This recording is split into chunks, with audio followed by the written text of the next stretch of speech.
A humanidade, essa espécie, está em um estágio crítico agora. Existe a possibilidade de uma mudança para um estado mais profundo, ou superior, se você quiser chamá-lo assim, de transcender o pensamento conceitual e ir além. Você ainda pode pensar, mas não mais preso ao pensamento. Esse é o lugar onde a humanidade tem que ir. E conforme você transcende o pensamento conceitual, você recupera o que foi perdido eras e eras atrás. Você recupera seu senso de conexão com o ser. Você sente, no fundo, que está conectado com algo vasto. E não é diferente de quem você é. Nós apenas, quando colocamos isso na linguagem, soa como se fosse algo diferente de quem você é. Você está conectado com o ser, com um senso de ser simples. Ser vem do verbo ser, ser a coisa mais primordial. E tudo na natureza é uma expressão desse ser subjacente, incluindo o corpo físico, esse corpo, aquele corpo. Tudo o que percebemos nesse mundo é a existência. Existe esse corpo, existe aquele corpo. A existência subjacente é o ser. Ser é a dimensão atemporal, sem forma, dentro de você. É muito parecido com o buraco negro, no centro da galáxia. Quando eu estava escrevendo O Poder do Agora, eu escrevi, e não sei por que escrevi isso, apenas veio a mim um dia. Escrevi: existe um buraco negro no centro de cada galáxia. E o editor viu e disse: você não pode dizer isso. Porque como você pode saber disso? As pessoas vão argumentar contra isso. Então foi tirado.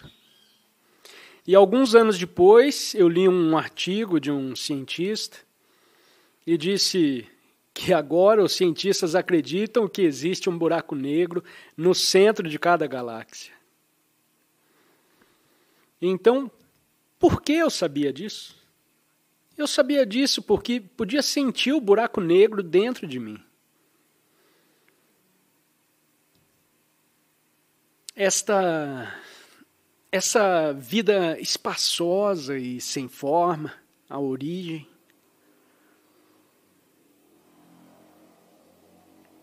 E assim, eu sei que o ser humano é um microcosmo.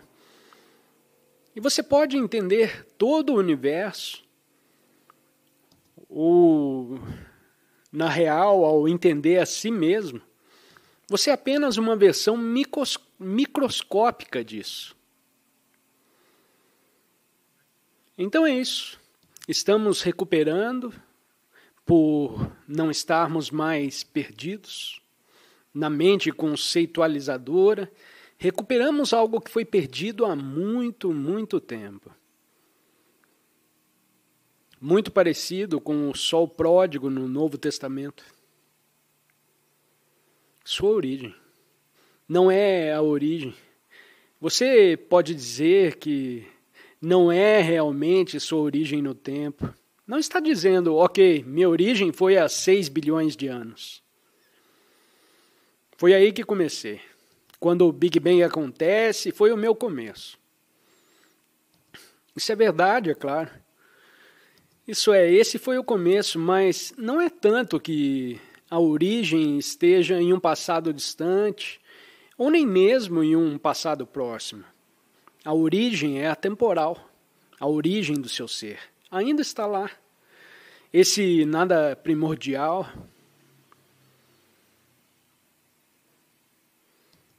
Nenhuma coisa antes do Big Bang ainda está em você agora. A natureza pode ajudá-lo a redescobrir que, se você abordá-la, não com a mente conceituadora, mas abordar a natureza e percebê-la em um estado de atenção alerta e amplitude. E isso é maravilhoso.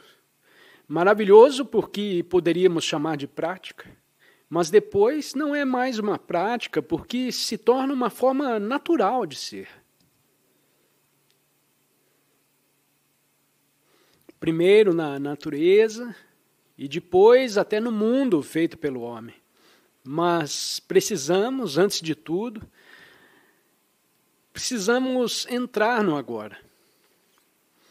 Fazer na floresta, ou na praia, ou no campo, onde quer que seja, antes que você possa estar naquele estado, pode ser um shopping, onde nem tudo está sendo assim. Você realmente não pode encontrar o ser tão facilmente. Você tem que estar profundamente enraizado em si mesmo para encontrar o ser e estar dentro de um shopping. Porque tudo é um fenômeno superficial. Me compre, faça isso, faça aquilo, coma um hambúrguer. Você sabe como funciona. Olha aqui, olha ali, olha acolá.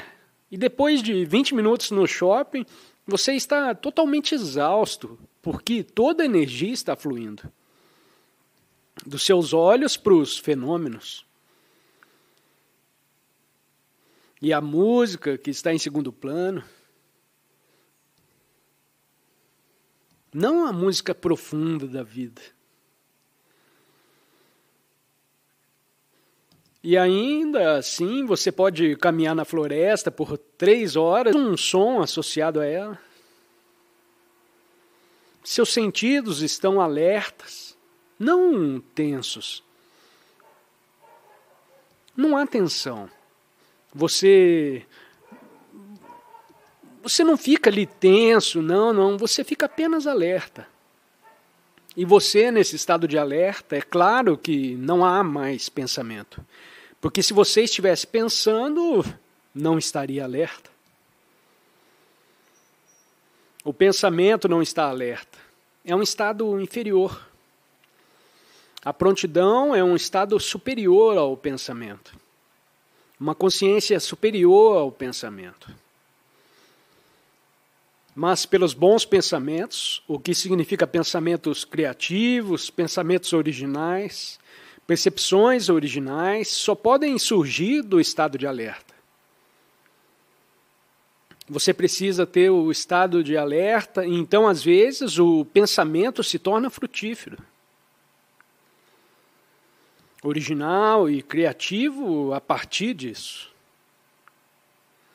Mas se você nunca tocar o estado de alerta, então o pensamento é repetitivo.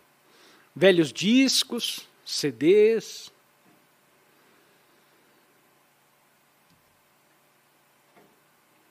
Não temos mais discos e não temos mais CDs. Velhos iPods ou o que quer que seja.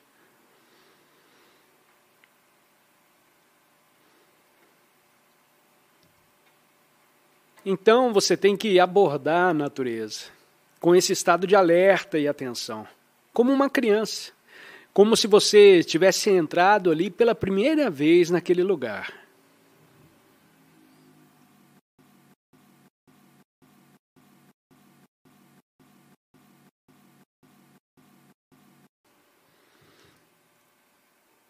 Vamos dizer que talvez você dirija para algum lugar, ou talvez seja perto de onde você mora.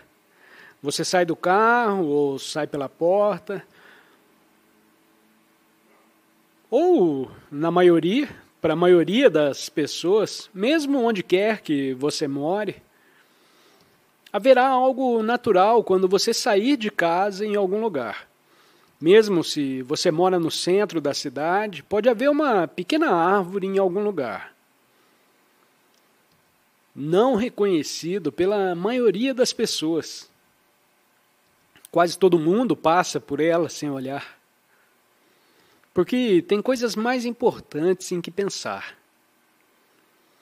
Mas você, por um momento, reconhece isso. Não dizendo, eu deveria estar reconhecendo a árvore.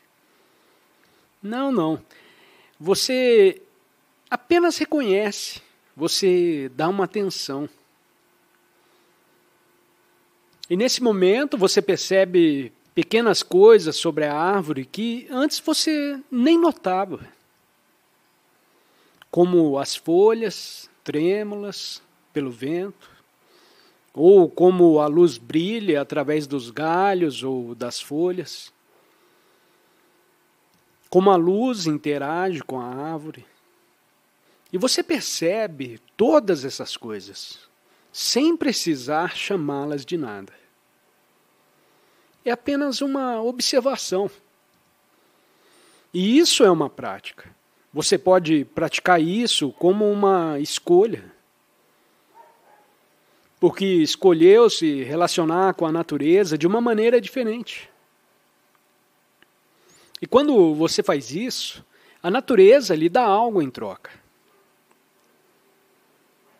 O que ela lhe devolve é um pouco dessa energia de conexão com a fonte na qual a árvore ainda está.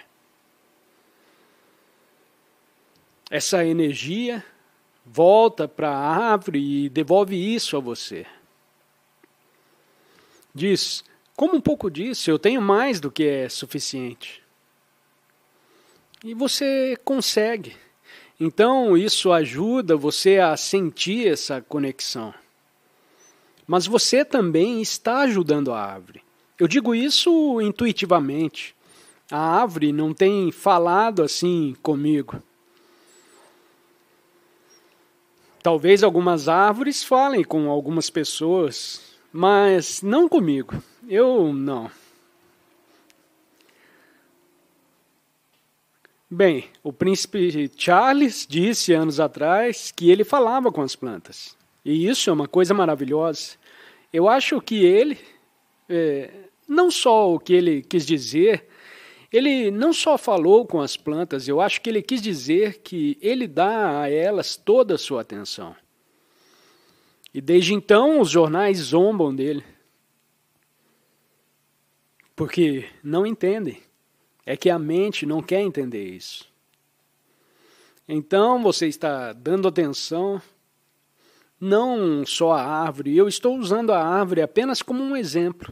Pode ser uma árvore, pode ser uma flor, pode ser uma floresta inteira. Porque a atenção que você dá pode dar um único fenômeno natural, ou ser como uma árvore ou flor, ou até mesmo uma folha de grama, ou uma plantinha, seja ela qual for. Você também pode dar atenção a um campo de energia mais inclusivo, como um vale inteiro, ou seja, tem seu próprio campo de energia, seu próprio espírito, quase se poderia dizer, ou uma floresta enquanto você caminha. Então, tem duas modalidades, podemos dizer assim, de estar lá. Digamos que é em uma floresta, você pode notar coisas únicas, como árvores ou plantas, e por um momento você dá a eles um pouco, só um pouco da sua atenção. Há um olhar em estado de alerta. Então você olha para outra coisa e não há escolha realmente envolvida. Não está dizendo, o que eu posso olhar agora? Acontece naturalmente. Seus olhos se movem e você olha para isso, e de repente você olha para outra coisa. Então você olha para a totalidade do que está ali. Apenas o geral. Sem sempre focar necessariamente em uma coisa. Você absorve a totalidade. Isso é Há uma expressão zen que é traduzida como uma consciência sem escolha. Uma expressão que também acredito que Krishnamurti usou. Consciência sem escolha. Então você absorve a totalidade do que está ao seu redor. E então a natureza e todo o campo de energia do que está ao seu redor, então se conecta com você. E você se conecta com ele. Então dá a você um pouco dessa conexão com a fonte que a natureza nunca perdeu, que se transmite a você. Mas é um processo recíproco. O que você dá à natureza é a consciência de si mesma. Porque precisamos nos lembrar dessa natureza. Não é que você esteja separado da natureza. Você não foi colocado na natureza. Você saiu da natureza. Você também é natureza. Você é a natureza que está em processo de tornar-se consciente de si mesmo. Então, o que você devolve à árvore, à flor ou à floresta é a consciência de si mesmo. Reconhece, porque essa flor, eu diria que a flor não sabe que é linda. Apenas isso, a flor é. Sua beleza está aí, vem da fonte. E agora, quando qualquer ser humano percebe essa flor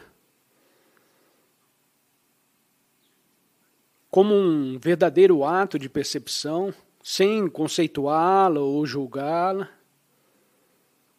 algo responde de dentro. Há algo que é tocado por dentro. Há tanta beleza lá. Mas mesmo para chamar isso de beleza, você não precisa dizer isso. Há algo lá, algo dentro da resposta, quase um reconhecimento. Porque quando você percebe dessa forma, você percebe que você e ela não estão separados. A ilusão da separação criada pela mente pensante desaparece.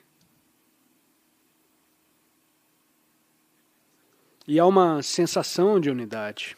Quando você não está chamando de nada, há uma percepção pura e espaçosa. Aí, imediatamente, não há eu e a flor, há um contínuo.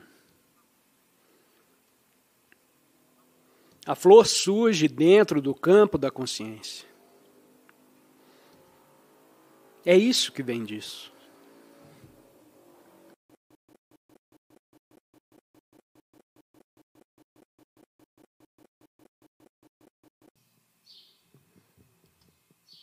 E quanto à sua prática de dar atenção ao momento presente, agora damos atenção ao momento presente.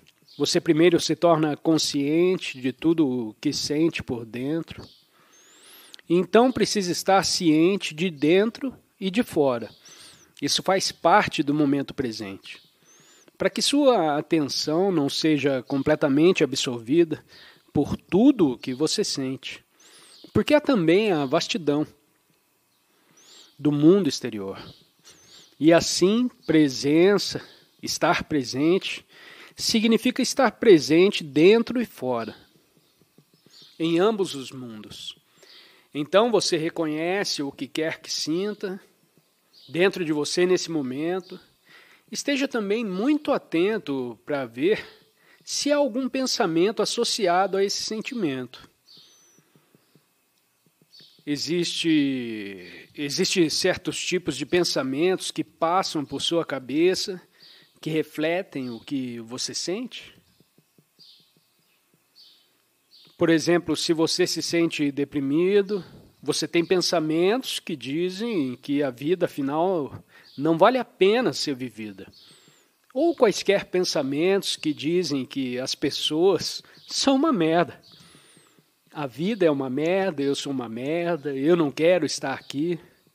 Esse tipo de pensamento. Portanto, você precisa observar, estar atento a ambos. No que diz respeito ao interior, esteja atento a ambos no nível das emoções e sentimentos e no nível da atividade mental. Que tipo de pensamentos? E, portanto, requer vigilância para que você não se entregue sem saber ao pensamento inconsciente. E você pode separar o pensamento inconsciente e os sentimentos. Então, só você pode saber. Eu nem sei se você pode responder essa pergunta agora, porque você tem que descobrir no momento em que isso acontece. Que tipo de atividade mental acompanha esses sentimentos desagradáveis. E ver se essa atividade mental realmente alimenta o desconforto que você sente, ou o sofrimento que você sente. Isso é uma coisa muito importante. Que papel sua mente desempenha em tudo isso? Muito importante. Sua mente está alimentando isso? Porque esse é você. Você tem um grande corpo de dor lá, o que não é uma coisa ruim em si, porque um corpo de dor se torna uma forte força motivadora para você despertar. Eu também tinha um corpo de dor muito pesado, por isso tive que despertar. Não aguentava mais. E você nesse momento também não aguenta mais. Isso é bom. Portanto, tenha muito cuidado para examinar o seu pensamento. Estou alimentando o sentimento? E se estiver, isso significa que há consciência suficiente para você perceber isso. Então você abandona os pensamentos, e uma maneira de fazer isso é, lembre-se que acabei de mencionar, estar presente por dentro e por fora. Você pode usar, por exemplo, suas percepções sensoriais, direcionando a atenção para suas percepções sensoriais, que desviam a atenção do pensamento. E então, você experimenta o próximo passo, que seria, você ainda sente o desconforto, mas também está observando a percepção sensorial ao seu redor. Tem o céu, tem a flor, minha mão, minha mão. E você não precisa, estou rotulando agora, mas você não precisa rotular. É melhor não rotular. Apenas perceber plenamente, recobrar o bom senso. Olha ao seu redor, ao mundo inteiro lá. E seu sofrimento acaba aqui, na pele. O sofrimento que você experimenta está dentro de você. Apenas um passo ao seu lado, não há sofrimento. Não é estranho? Para que aqui a mesa não sofra, eu sofro. E esse centímetro aqui na cadeira não é sofrimento. Está dentro de mim, esse saco de pele. Eu sou a entidade sofredora. Sou eu. E então, se você não sabe disso, então você se identifica com esse sentimento. E olha para isso, então você chama e ainda tem o pensamento condicionado, que reflete o sofrimento e diz, é tudo inútil. As árvores são inúteis, o céu é inútil. Qual é o sentido de tudo isso? Não vejo nenhuma beleza nisso. E essa flor vai morrer logo, é claro. Tudo morre logo. Então, qual é o sentido de viver? Então, um cachorro, ele não parece tão saudável. Seja lá o que for, então você seria apenas... Olhe para o mundo ao seu redor através dos seus sentimentos. Portanto, para estar presente, você não deve rotular e apenas olhar.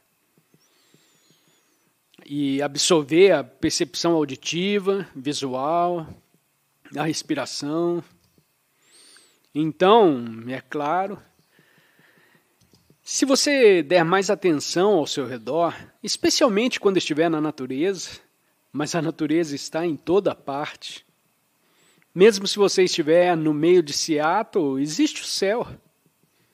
Bem, geralmente está cinza nessa época do ano, mas tudo bem também. A luz do sol se filtrando no céu. E você tem muitas árvores, muitas árvores. O estado perene, Washington, como está escrito na placa do seu carro. Então isso é bom, você tem isso. Isso desvia sua atenção. Você não está negando o que sente, mas está adicionando uma dimensão externa a isso. Então a natureza tem um efeito muito curativo. Se você realmente der atenção à natureza e não estiver mais alimentando o sofrimento que sente dentro de você, claro, não desaparece imediatamente. Ou um milagre pode acontecer e acontece, mas geralmente não. É apenas o começo disso gradualmente se dissolvendo ou se transmutando. Agora, olhando retrospectivamente, qual é se você souber a resposta para isso, que tipo de atividade mental acompanha o sofrimento que você sente em seu corpo? Quais são os pensamentos típicos que acompanham isso?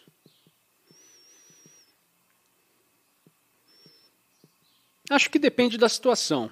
Obviamente, você sabe, vem em fases. Mas isso é apenas uma espécie de autoaversão. Não sei se é o termo certo, mas cuidado com que tipo de pensamentos. Pode até ser útil anotá-los, se forem pensamentos repetitivos.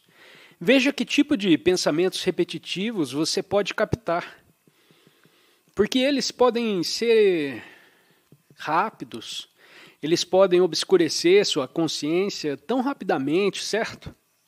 Especialmente todos os pensamentos que vêm de novo e de novo. Eles se tornam parte de sua identidade fictícia do eu. O eu egóico. Então você carrega consigo o fardo de um eu infeliz. Eu me lembro disso, eu também tive isso. Carregando o fardo de um eu infeliz, isso é o que te motiva a despertar. Mas já houve uma diminuição da sua depressão. Então isso é um bom sinal. Isso significa que a presença está surgindo e gradualmente dissolvendo esse corpo de dor em você. Mas seu trabalho não é renovar o corpo de dor por meio do pensamento inconsciente. Portanto, você precisa estar realmente alerta e observar sua mente para não criar mais sofrimento pela atividade mental inconsciente. E se você não alimenta mais o corpo de dor, porque vamos ver o exemplo. Agora o corpo de dor, claro, também se alimenta através do drama nas relações. Tem as duas formas de alimentação. No seu caso, talvez mais pela sua mente, mas eu não sei. Pode ser também encenar e reencenar dramas. Dramas emocionais nas relações com seu parceiro, familiares ou quem quer que seja. Geralmente pessoas de quem você é próximo ou com quem trabalha. Mas quanto mais perto, melhor. Os parceiros íntimos são as melhores formas do corpo de dor se renovar. Então não acrescente ao corpo de dor. Ele quer se alimentar, ele quer sua inconsciência, mas não dê ao corpo de dor.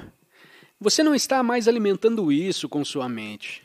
E você não está alimentando isso sendo arrastado para um drama insano nos relacionamentos. Então você está assistindo. Aí está. Pode não ser agradável, mas não é tão ruim assim. Há um tipo de presença e é infinitamente mais poderosa e nem combate o corpo de dor, apenas ao brilhar a luz da consciência sobre ela. ela gradualmente se dissipa, ou, melhor dizendo, ela é transmutada, porque a energia não é perdida. Há uma enorme energia vital nele, mas está aprisionado. A energia é aprisionada. Então é sentida como negativa. Quando isso é liberado, torna-se parte da presença. É o combustível da presença. O corpo de dor é combustível para a presença. Isso é incrível. Então você tem combustível para a sua presença. Isso é uma boa notícia.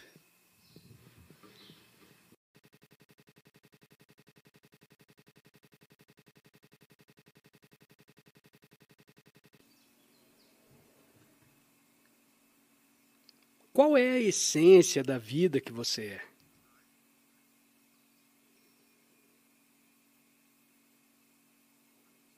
Não estou dizendo que você não deve tentar melhorar as condições da sua vida. Mas o mais importante é perceber que você não tem uma vida. Porque as pessoas gostam de dizer, minha vida. Agora, se você observar a estrutura dessa frase, a minha vida, há uma dualidade aí. Porque se você diz minha vida, isso implica que você a tem. É sua.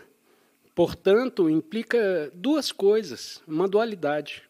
Se você disser minha vida, aí está você e a vida que você tem.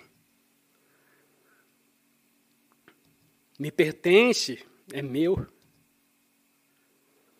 Então esse pensamento, essa linguagem, cria uma dualidade em sua mente. Você a chama de minha vida. É interessante.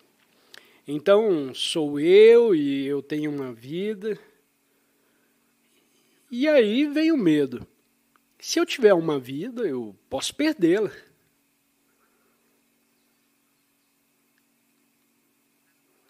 E claro, então você visita o cemitério e vê, sim, todos eles já tiveram suas vidas e as perderam. Eles perderam a vida. Bem, isso vai acontecer comigo também. Não percebendo que você está preso em certas formações mentais que criam uma identidade ilusória e, na verdade, criam ilusão. Você não tem uma vida porque não existe uma dualidade. Sem vida não há você, então você não pode tê-la.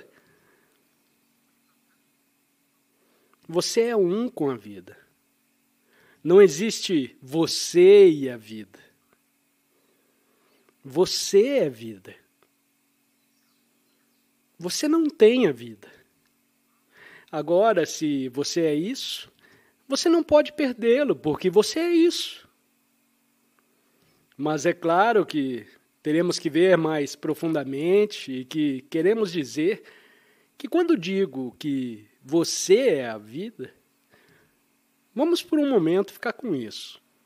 Você é a vida. Você não tem uma vida. Você é. Então você pode dizer por si mesmo, você pode parar e analisar, ok, eu não tenho uma vida, eu sou a vida. Esse é o fim da dualidade. Você percebe isso. Há uma unidade de você e da vida. E quando eu digo vida, podemos usar outra palavra, a essência de estar vivo. Qual é a essência? Vamos devagar. Qual é a essência de quem você é? Qual é a essência da vida que você é? Ok, agora, humanos normais, o que significa humanos não despertos, dizem.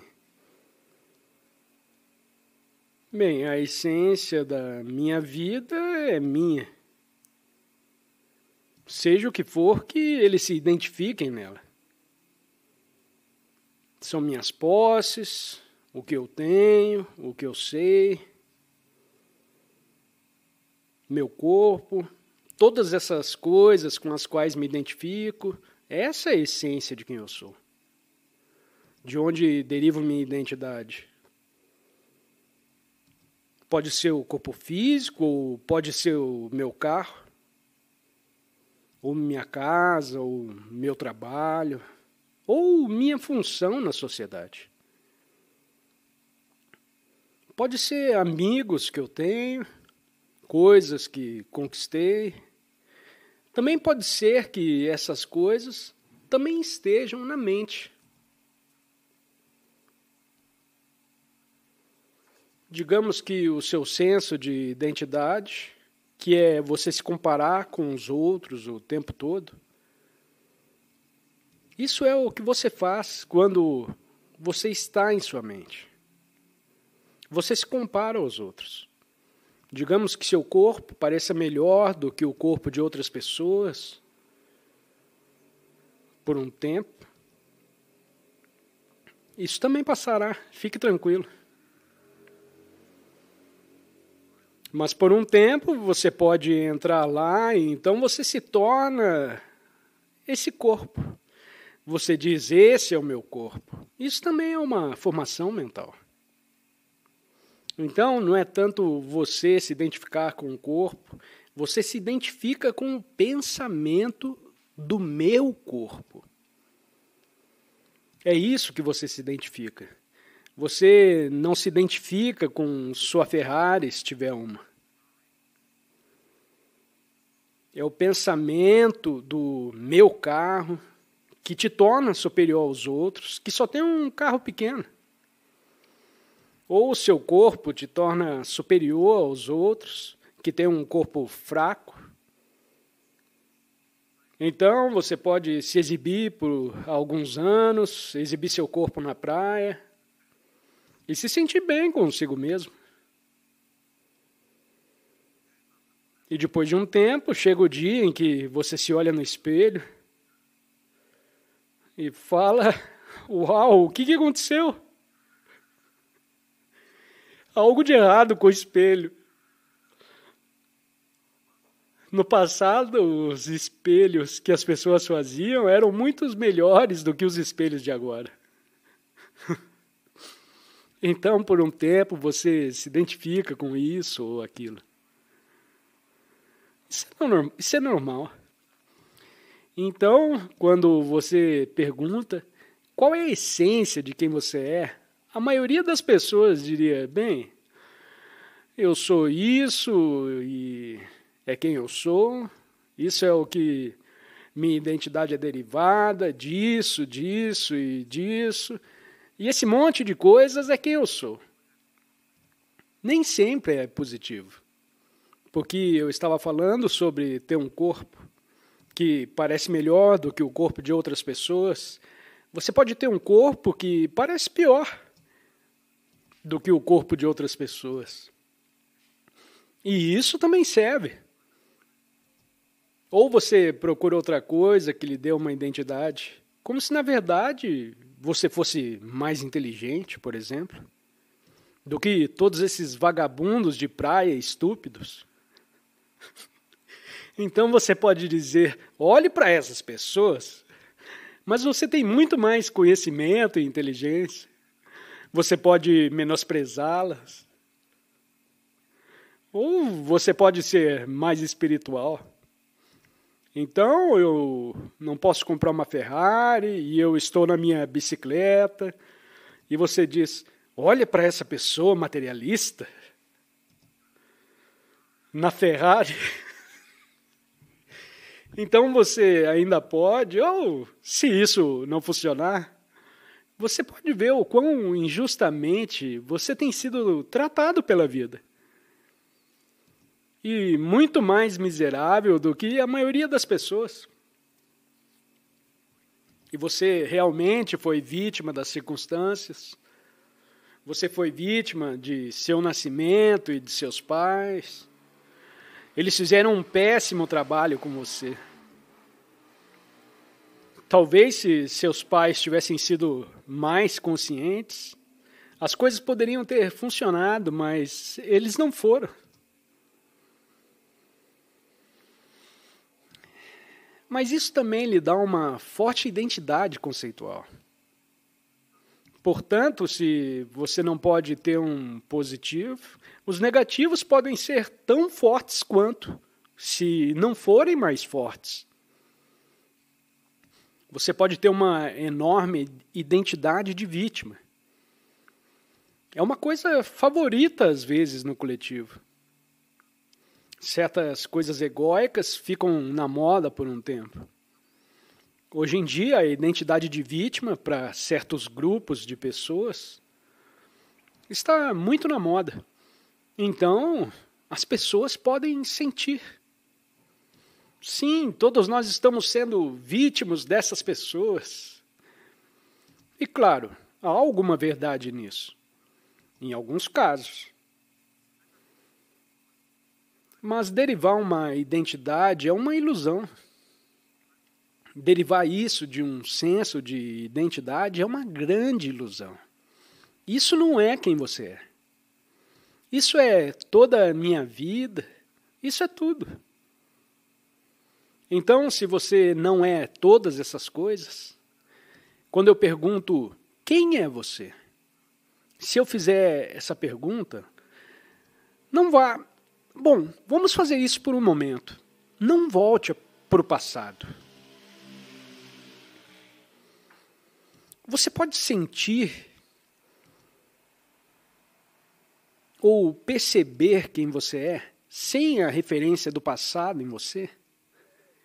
Você nem precisa se lembrar do seu nome agora. Para quê? Você não precisa se lembrar do seu endereço de e-mail, número de telefone, ou o que aconteceu com você há 10 anos.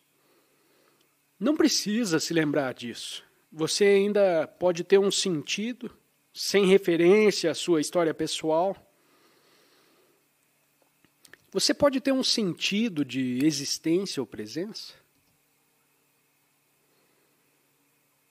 Não há passado nisso. Mas o que é isso? Você realmente não pode descrever isso? Tudo o que você sabe é que você é. Eu sou. Você pode sentir o ser subjacente ou a presença de você. Mas para realmente sentir isso, o que precisa acontecer é que, por um momento, o fluxo de pensamento precisa diminuir. E pode estar acontecendo para muitos nesse exato momento. O fluxo de pensamento, que é normal para a maioria das pessoas, que nunca para, exceto quando adormece, o fluxo de pensamento diminui por um momento. E quando eu perguntei se você poderia realmente sentir a si mesmo, sem referência à sua história pessoal, o que eu realmente estava falando, o que eu realmente estava te perguntando era: você consegue sentir sua presença sem pensar?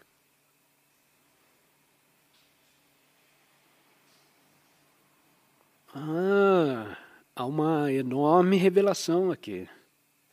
Essa pergunta, quem sou eu, não tem uma resposta real e verdadeira em um conceito, em um nível conceitual. Não está em pensamentos ou palavras. A verdadeira resposta para quem sou eu não tem pensamento nisso. É uma sensação de presença ou existência. E você só pode sentir isso, mesmo que seja apenas um momento. Então o fluxo de pensamento diminui e o que aconteceu é que você está completamente presente. sem que sua mente diga nada. Você pode perceber tudo. Você pode ver, você pode ouvir o inerente que, na verdade, todo ser humano tem. Você não precisa trabalhar duro para alcançar quietude. Ou pensar que se eu seguir a causa certa de ação, pode levar 10 anos, e então eu poderia ter uma mente quieta. Não, já está lá. E se você não é totalmente miserável e infeliz a cada momento de sua vida, isso significa que, talvez, sem você saber, qualquer um que não esteja extremamente miserável o tempo todo, tem um pouco de acesso, mesmo sem saber, a essa quietude interior. Eles não sabem disso. Tudo o que sabem é que, de vez em quando, se sentem um pouco bem. Eles sentem, Eles não sabem, por 3 segundos, que pararam de pensar. E se sentem aliviados. Eles podem ter alguma outra explicação de por que aquele momento eles se sentiram bem. Talvez eles estivessem olhando e falar, ei, eu posso acariciar você? Seria legal se eles fizessem isso um com o outro. Mas os humanos têm julgamentos sobre você.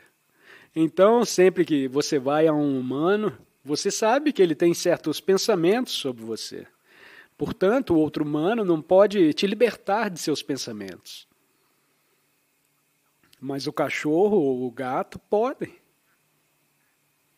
por um breve momento, te libertar de seus pensamentos. E nesse momento, é bom. É por isso que as pessoas amam seus animais de estimação tão profundamente. Há uma razão mais profunda pela qual eles amam.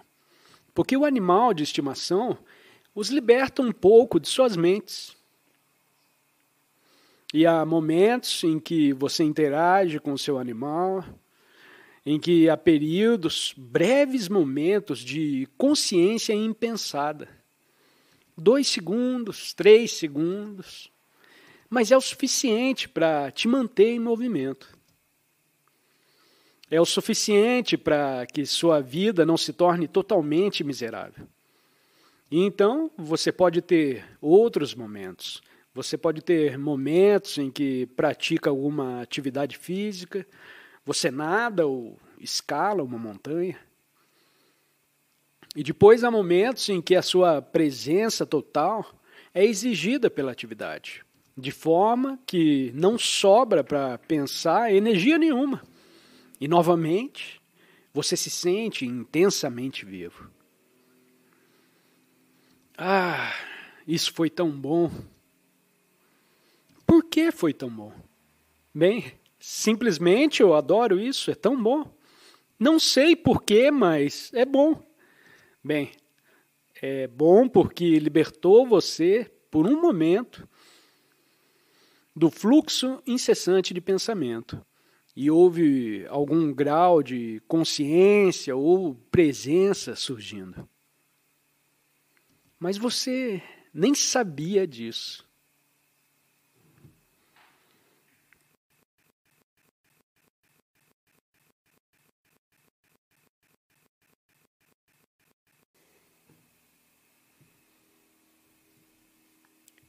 Muitas vezes eu me pego me comparando com outras pessoas.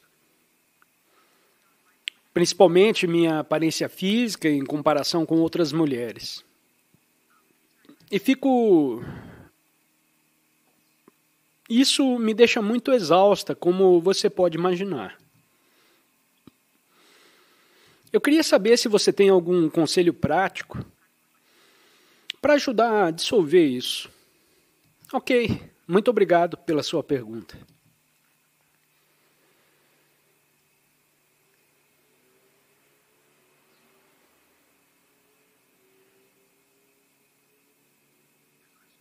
e presumo que, às vezes, você sai melhor do que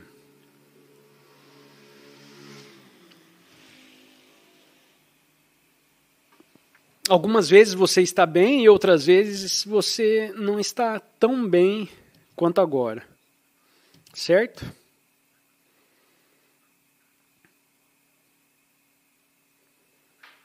É melhor do que se sentir bem e não tão bem quanto, não é?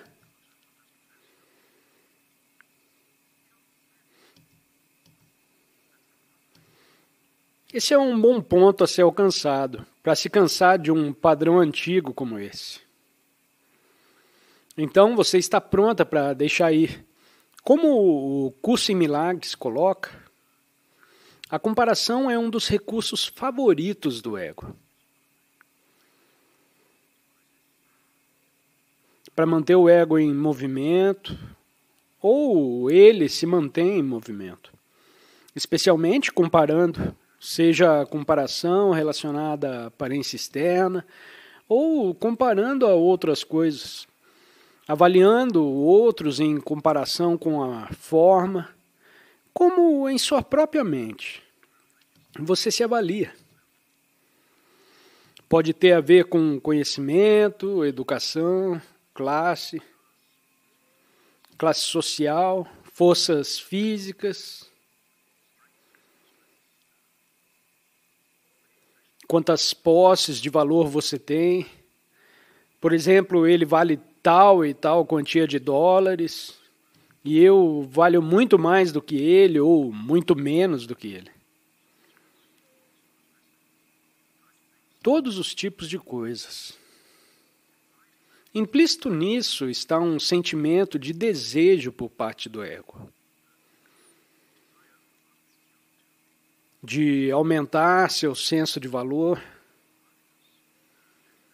E se alguém tem menos do que você, ou parece menos do que você, ou pode fazer menos do que você, de alguma forma, um tanto sem sentido, parece acrescentar algo ao seu senso de identidade. Claro, isso não faz sentido. É um pouco absurdo até. Mas é assim que o ego funciona. E ao contrário, se alguém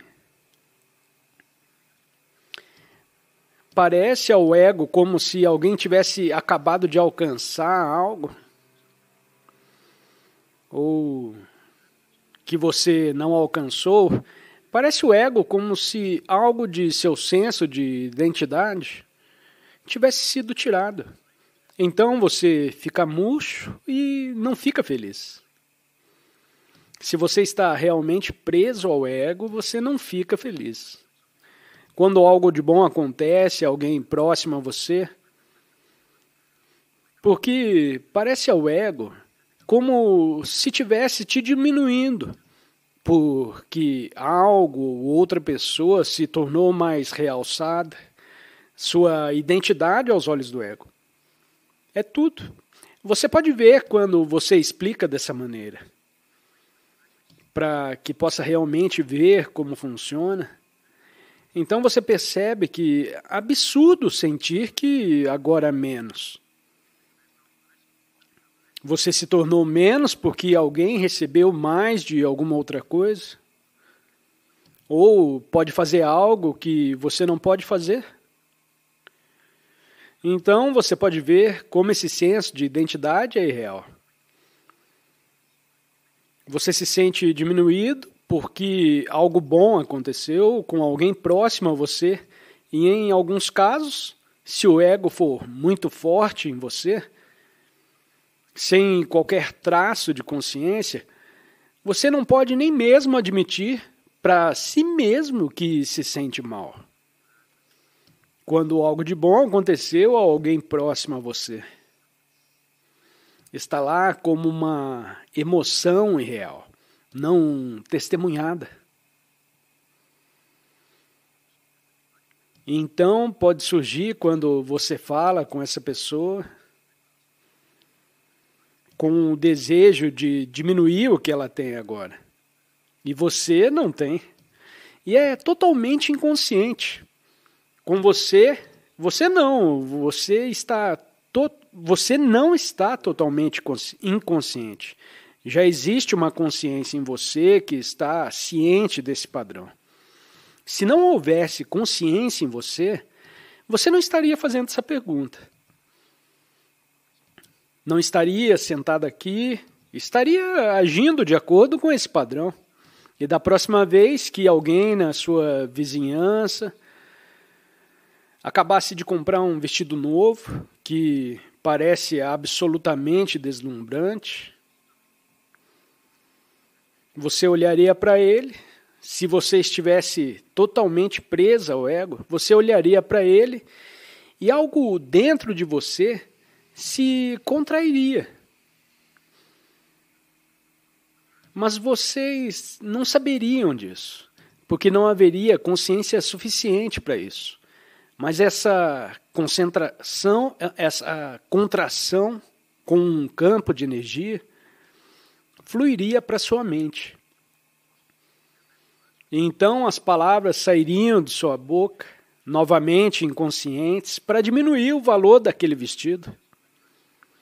E você poderia dizer: ah, esse vestido ficaria bem na sua irmã.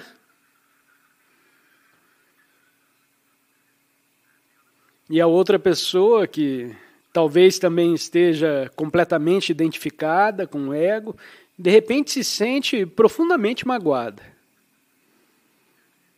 E em ambos os casos, aplica-se o famoso ditado: eles não sabem o que fazem. O que, é claro, aponta para uma completa falta de consciência. Então, nesse sentido, algumas pessoas machucam umas às outras e tentam tirar para se sentir maiores. E no momento em que o ego diz: isso ficaria bem em outra pessoa, já se sente um pouco melhor, não é? Porque você tirou um pouco disso, um pouco do valor, o valor percebido dessa coisa. É insano, eu sei, é um sistema delirante, mas muitas pessoas ainda estão totalmente presas nisso. Não com você, claro, não é o seu caso. Você não está totalmente presa. Ele ainda opera em você até certo ponto, mas não totalmente preso. Portanto, há uma conexão com o valor. Seu próprio senso de valor ou merecimento, que está conectado à sua aparência externa.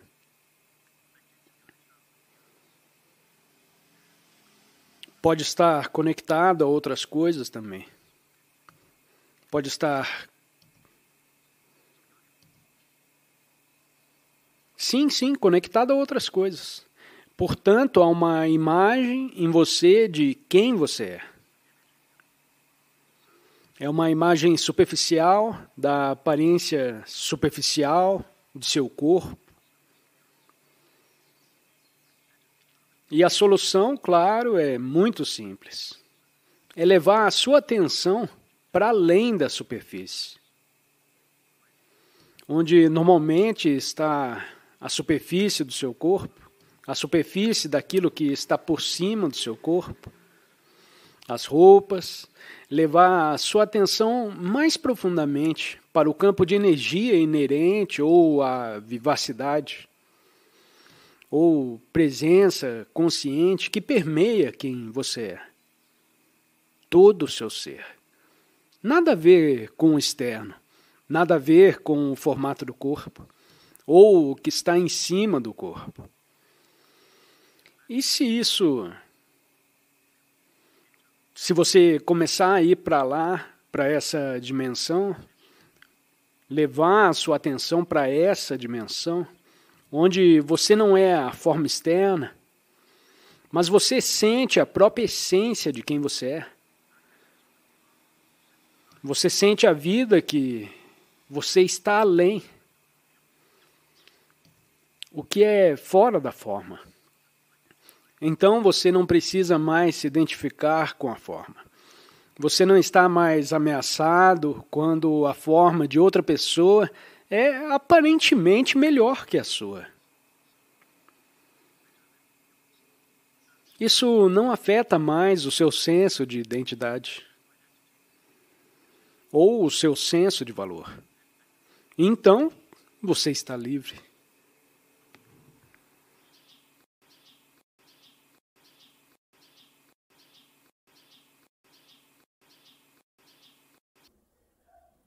Outro fator indicativo é o modo da pessoa se comportar em situações difíceis ou desafiadoras, ou quando as coisas vão mal. Se a sua iluminação é uma ilusão egóica do eu interior, a vida logo vai lhe apontar um desafio, que fará aflorar a inconsciência sob qualquer forma. Medo, raiva, defesa, julgamento, depressão e etc. Se você estiver em um relacionamento, muitos desses desafios vão se manifestar através do seu parceiro. Por exemplo, uma mulher pode ser desafiada por um homem indiferente que vive quase exclusivamente em seu próprio mundo. O desafio está na inabilidade dele em ouvi-la, em não dar a ela atenção e espaço para ser alguém, decorrente da falta de presença dele. A ausência de amor no relacionamento, que normalmente é mais percebida pela mulher do que pelo homem, vai desencadear o sofrimento na mulher. Através dele, ela vai atacar o parceiro, culpando-o, criticando-lhe, atribuindo-lhe o erro e etc. Agora, o desafio passou a ser dele. Para se defender contra a agressão desencadeada pelo sofrimento dela, que considera totalmente sem razão, ele vai se aferrar cada vez mais às suas posições mentais, enquanto se justifica, se defende ou contra-ataca. Isso, no fim, pode até mesmo vir a ativar o sofrimento dele. Enquanto as duas partes foram dominadas, e quando as duas partes foram dominadas, é sinal que atingiram um nível de profunda inconsciência. Isso não vai ceder até que as duas partes tenham se abastecido de muito sofrimento e entrado então no estágio de calmaria, até que tudo volte a acontecer. Cada desafio, como o que descrevi acima, contém uma oportunidade disfarçada para atingirmos a salvação. Por exemplo, a hostilidade da mulher pode se tornar um sinal para o homem sair do seu estado identificado com a mente e despertar no agora, estar presente, em vez de ficar cada vez mais inconsciente. Em vez de ser o sofrimento, a mulher poderia ser o saber que observa o sofrimento emocional em si mesma, acessar o poder do agora e iniciar a transformação do sofrimento. Isso iria evitar a projeção compulsiva e automática do sofrimento para o mundo exterior. Poderia expressar seus sentimentos para o seu parceiro. Naturalmente, não há uma garantia de que ele vai escutar, mas é uma boa oportunidade para ele se tornar presente e quebrar o ciclo doentio de uma reprodução involuntária de seus velhos padrões mentais. Se a mulher perder essa oportunidade, o homem poderá observar a sua própria reação emocional e mental ao sofrimento dela, a maneira como ele se coloca na defensiva em vez de ser a reação. Poderá então identificar o momento em que começa o seu próprio sofrimento e trazer as suas emoções, e trazer consciência às suas emoções. Assim, um espaço de consciência pura, claro e sereno, passaria a existir. O saber, a testemunha silenciosa, o observador. Essa consciência não nega o sofrimento e, mais que isso, está além dele. Permite que o sofrimento aconteça ao mesmo tempo que o transforma. Ela tudo aceita e tudo transforma. A mulher poderia facilmente se juntar a ele nesse espaço através da porta que acabou de ser aberta.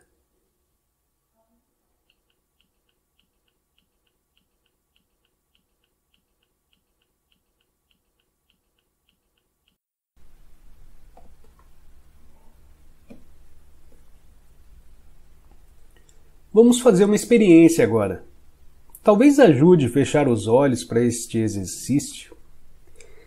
Depois, quando o estar dentro do corpo se tornar algo fácil e natural, isso não será mais necessário. Dirija a atenção para dentro do seu corpo. Sinta-o lá no fundo. Está vivo? Há vida nas suas mãos, braços, pernas e pés, em seu abdômen, no seu peito? Você consegue sentir o campo de energia sutil impregnando todo o seu corpo e fazendo palpitar cada órgão e cada célula? Percebe o que está acontecendo em todas as partes do corpo ao mesmo tempo? Como se fosse um só campo de energia? Mantenha o foco. Por alguns momentos, sobre a sensação que passa pelo seu corpo interior. Não comece a pensar sobre ela. Sinta.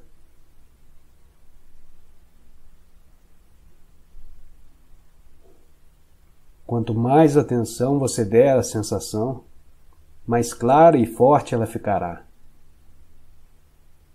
É como se cada célula se tornasse mais viva e você tiver uma forte percepção visual. Talvez obtenha uma imagem do seu corpo ficando luminoso.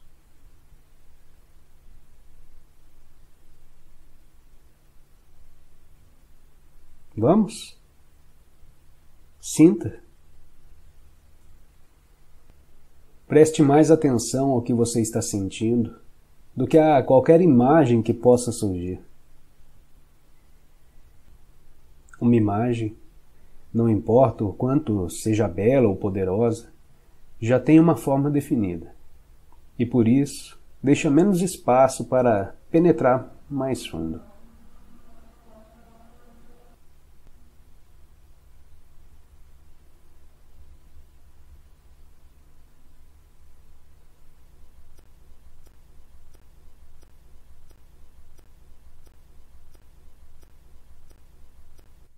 Uma presença intensa se faz necessária quando certas situações provocam uma reação de grande carga emocional, como, por exemplo, no momento em que acontece uma ameaça à nossa autoimagem, um desafio na vida que nos cause medo, quando as coisas vão mal ou quando um complexo emocional do passado vem à tona.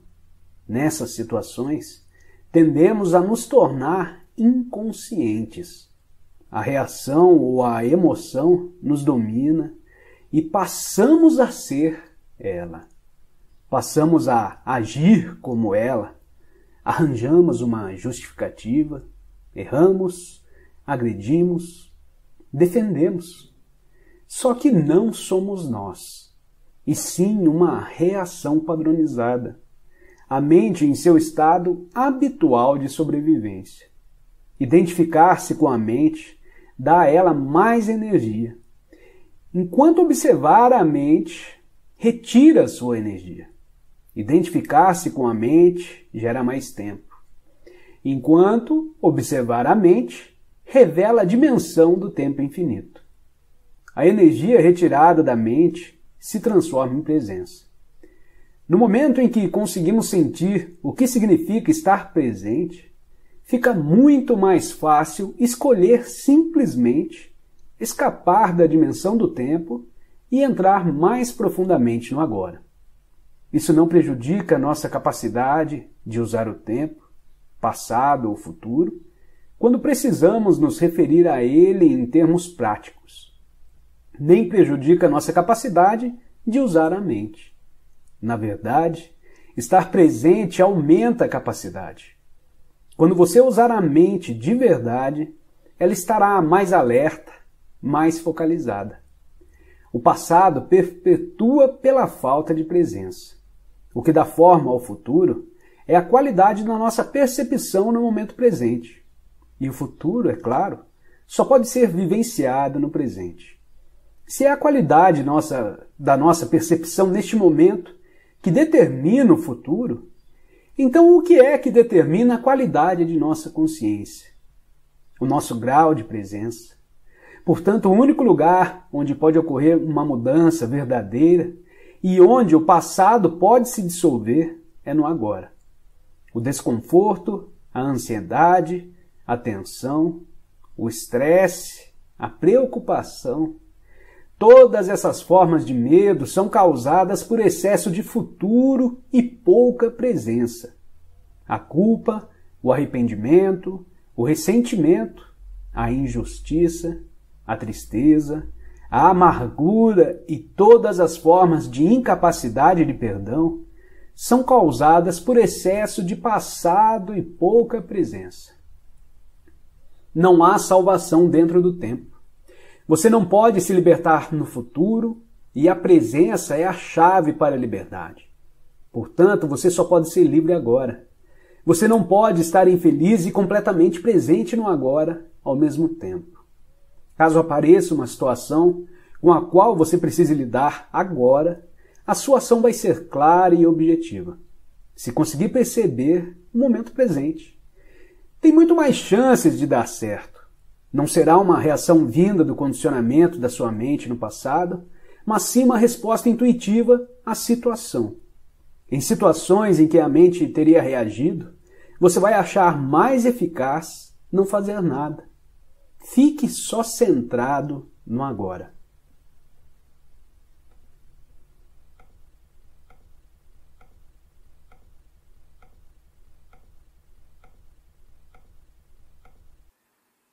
A aceitação e a entrega se tornam muito mais fáceis quando você percebe que todas as experiências são fugazes e se dá conta de que o mundo não pode lhe oferecer nada que tenha um valor permanente.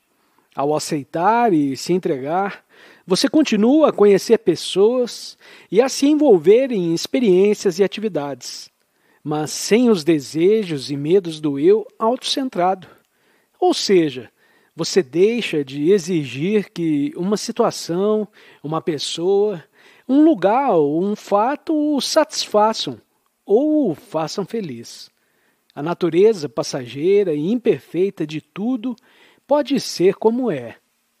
E o milagre é que quando você deixa de fazer exigências impossíveis, todas as situações, pessoas, lugares e fatos ficam satisfatórios e muito mais harmoniosos, serenos e pacíficos.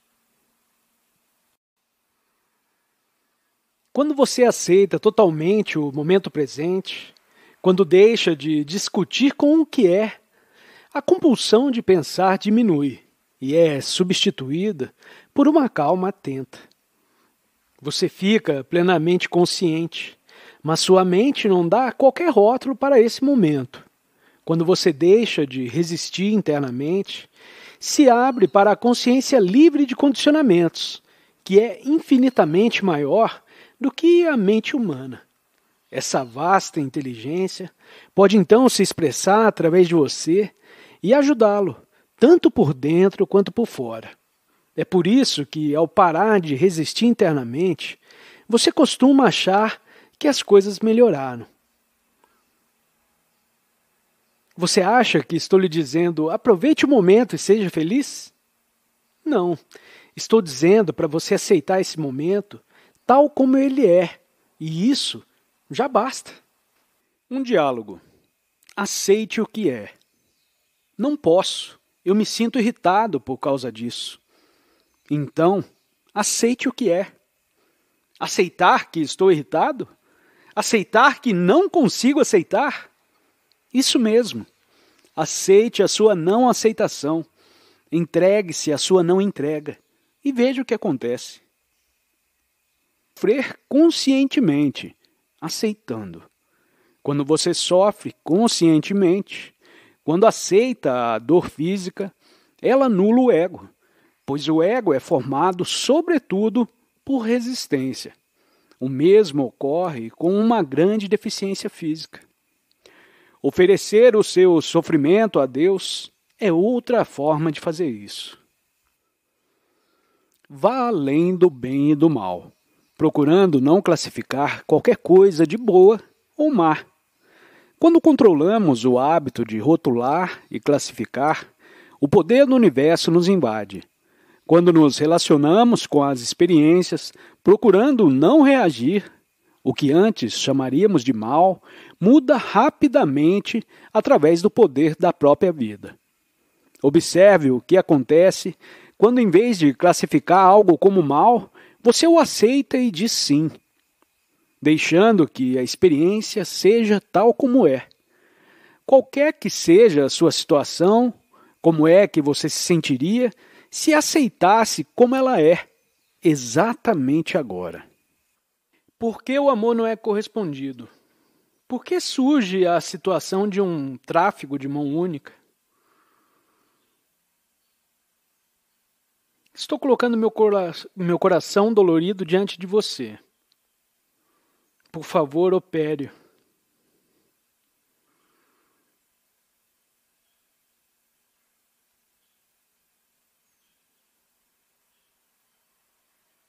Obrigado, obrigado. Ok, eu começarei a operação.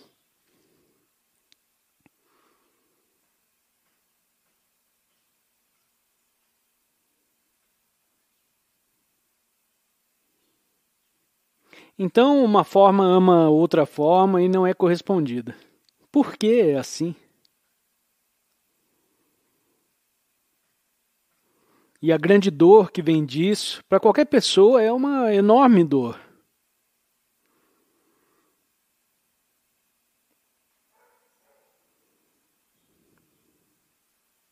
Bem, você sabe que a condição básica do ego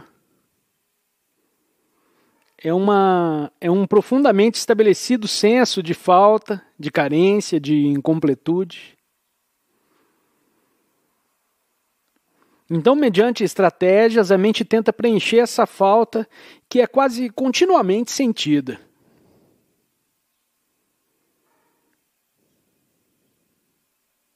Exceto por breves momentos, quando algo é colocado lá e por um momento a falta não é sentida. Nunca dura muito, então ela procura por uma próxima coisa e ele olha para o futuro e procura acrescentar coisas para preencher esse buraco que está lá sempre. Eu não sou eu mesmo, eu não estou completo, eu não estou em casa, eu não cheguei. Então todas as formas de estratégia estão nisso. Uma das principais áreas que ele procura para preencher essa falta é a dos relacionamentos. A outra pessoa, ele ou ela.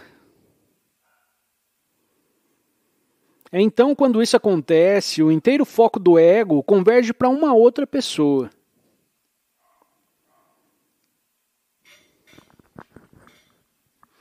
Que é inconscientemente percebida como aquela que vai me completar.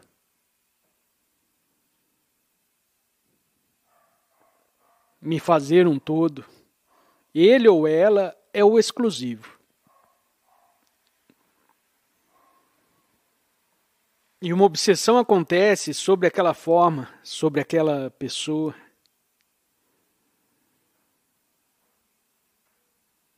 E isso é chamado se apaixonar.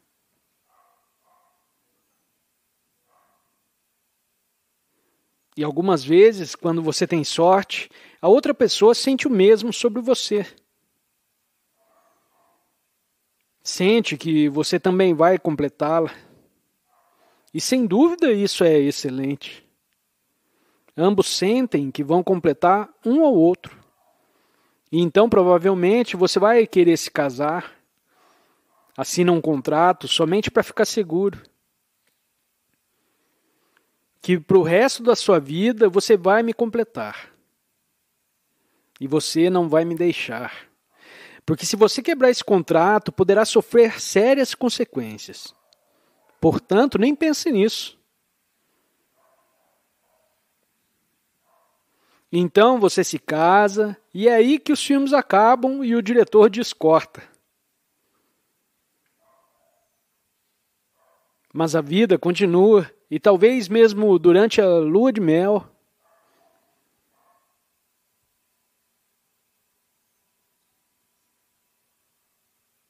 A primeira dúvida vem à sua mente, se isso verdadeiramente funciona. E o outro vai viver com essa enorme tarefa de ter que preenchê-lo e completá-lo.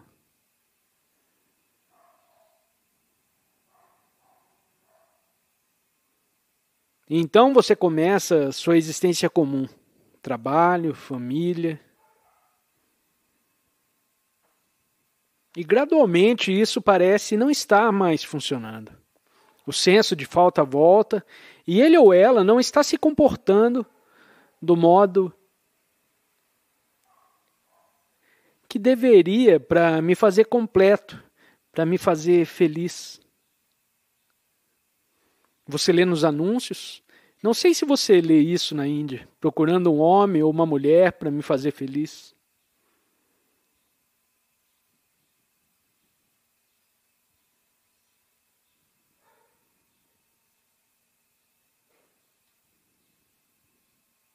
Quem pode viver com isso? E ninguém pode. Então a falta que foi temporariamente coberta pela ilusão de que essa pessoa iria preenchê-lo, e essa pessoa era um corpo de dor e você nem sabia. Subitamente o senso de incompletude, solidão, medo, o não ser reemerge.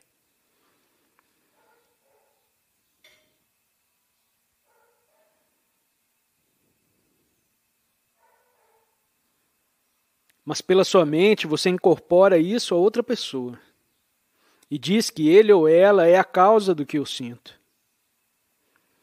Você está sentindo de novo sua condição egoística básica.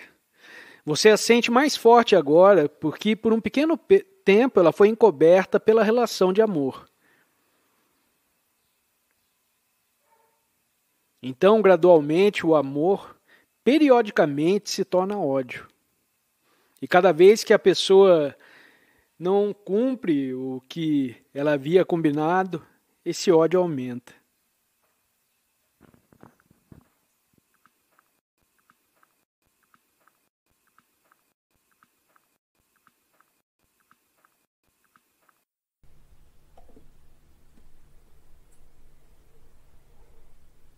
Claro que existe alguma coisa errada com você e ninguém está julgando nada. Sem querer ofender, você não pertence à raça humana que matou mais de 100 milhões de membros da própria espécie somente no século XX? Não é uma questão de culpa, mas enquanto a mente nos governar, fazemos parte de uma insanidade coletiva. Talvez você não tenha olhado profundamente para dentro na condição humana sob o domínio da mente. Abra os olhos e veja o medo, o desespero, a inveja e a violência que penetram em tudo. Atente para a crueldade e o sofrimento abomináveis em uma escala jamais imaginada. Que os homens infligem e continuam a infligir a outros homens, assim como a outras formas de vida. Você não precisa condenar, apenas observe. Isso é pecado, isso é insanidade, isso é inconsciência. E, acima de tudo, não esqueça de observar a sua própria mente. Busque nela a raiz da insanidade. O corpo que podemos ver e tocar não consegue nos conduzir para dentro do ser, mas esse corpo visível e palpável é só uma casca, ou melhor, uma percepção limitada e distorcida de uma realidade mais profunda. Em nosso estado natural de conexão com o ser, essa realidade mais profunda pode ser sentida a cada momento, como o corpo interior invisível que é a presença viva dentro de nós. Portanto, habitar o corpo é sentir o corpo bem lá no fundo, de modo a sentir a vida dentro dele e assim realizar que somos algo mais além da forma exterior. Mas isso é só o começo da jornada interior, que nos levará ainda mais fundo para uma região de grande serenidade e paz, embora também de grande poder e de vida palpitante. No início, talvez você só consiga ter rápidas visões dessa região, mas através delas, começará a perceber que você não é apenas um fragmento sem sentido em um universo estranho, levemente suspenso entre o nascimento e a morte, com poucos momentos prazerosos de curta duração seguidos de dor e no final de devastação. Por baixo da forma exterior, estamos em conexão com algo tão grande, tão incomensurável e tão sagrado que não pode ser concebido nem compreendido através de palavras, embora eu esteja falando sobre ele agora. Estou falando não para dar a você alguma coisa em que acreditar, mas para mostrar de que modo você pode conhecê-lo. Enquanto sua mente absorver toda a sua atenção, você não conseguirá estar em conexão com o ser. A mente absorve toda a sua consciência e a transforma em uma matéria mental. Você não consegue parar de pensar. O pensamento compulsivo se tornou uma doença coletiva. Tudo o que você achava que sabia a seu respeito passa a se originar da atividade mental. Sua identidade, como não tem mais raízes no ser, se transforma em uma construção mental vulnerável e indispensável, que cria o medo e que passa a ser a emoção oculta predominante, ficando então a única coisa que realmente importa em sua vida, que é a percepção do seu eu interior mais profundo, a sua indestrutível e invisível realidade. Para se tornar consciente do ser, você precisa ter de volta a consciência aprisionada pela mente. Essa é uma das tarefas mais essenciais na sua jornada espiritual. Ela vai libertar grandes porções de consciência que antes estavam presas nos pensamentos inúteis e compulsivos.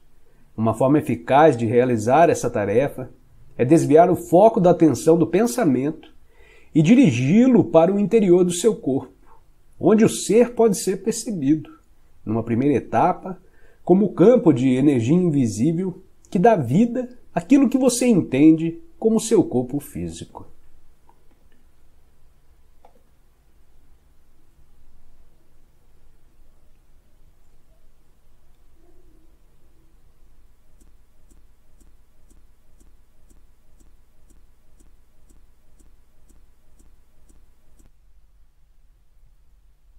Você ainda está procurando lá fora e não consegue escapar do modo de busca. Talvez o próximo seminário lhe traga a resposta, talvez aquela nova técnica. Diria você, não busque a paz. Não busque nenhum outro estado além daquele em que você está agora. Do contrário, vai criar um conflito interno e uma resistência inconsciente. Perdoe a si mesmo por não estar em paz. No momento em que você aceitar completamente a sua intranquilidade, ela se transformará em paz. Qualquer coisa que você aceite completamente vai lhe levar até lá. Vai levar você até a paz. Esse é o milagre da entrega. Você já deve ter ouvido a frase "dê a outra face", que um grande mestre da iluminação empregou há 2000 anos.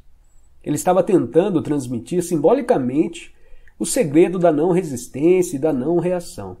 Nessas palavras, como em todas as que ele proferiu, ele estava preocupado apenas com a nossa realidade interior, não com a conduta externa da nossa vida. Você conhece a história de Banzan? Antes de se tornar um grande mestre zen, ele passou muitos anos perseguindo a iluminação, mas ela o iludia. Então, um dia, enquanto andava pelo mercado, ouviu uma conversa entre um açougueiro e seu freguês. "Me dê o melhor pedaço de carne que você tem aí", disse o freguês. E o açougueiro respondeu: "Todo pedaço de carne que tenho é o melhor. Não há nenhum pedaço de carne aqui que não seja o melhor." Depois de ouvir isso, Banzan se tornou iluminado.